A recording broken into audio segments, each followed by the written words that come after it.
you were bringing up the mental and emotional toxicities and deficiencies, right? Yes. And those are so often overlooked. Some of the most important things that a patient needs to do are the mental, emotional, and spiritual stuff. That's stuff. Right. To me, the diet and the lifestyle practices and quitting the bad habits, the obvious stuff like smoking or drinking alcohol, to me, that just gets the ball rolling. That's and those are things that most people they can do right away. And then the other stuff, it takes time. You really have to work on your attitude, your emotions, forgiveness, right? You got to work through some stuff, and you can't do it.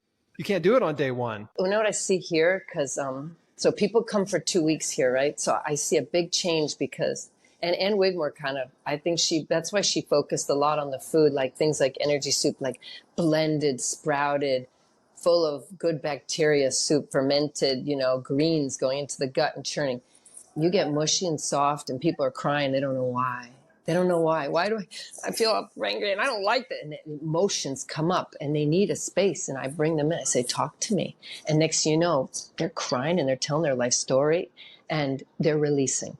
And it's, when you eat food that is toxic and food that blocks you up, even cooked, delicious vegan food, even that kind of stuff, carbs and even, tofu and all that stuff, it really gunks up your gut, and your gut is your emotional center. And so when this is happening, the people cannot, they can't really feel how they feel. And when you're releasing that, we have people, talking about enemas and colonics and releasing and forgiveness. And I teach an enema class that is really not like any I've ever seen, because I go into the emotional part and I say, you're going to set intention on this enema. This is not just an enema.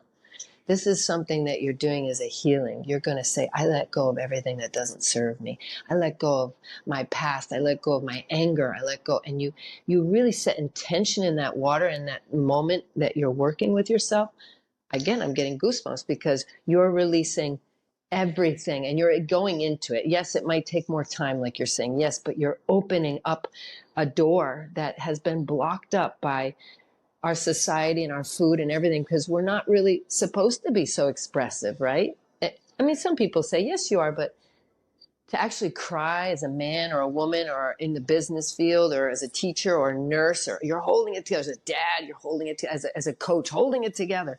We need to surrender. We need a place that we can just, and let a release and not judge.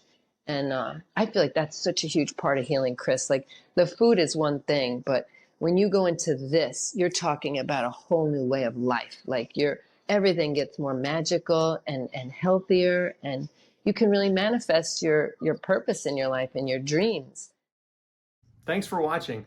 If you like what you just saw, why not subscribe? Here's a link to do that. And if you'd like to watch the full interview, you can find it at chrisbeatcancer.com. There's a link to it in the description right below this video.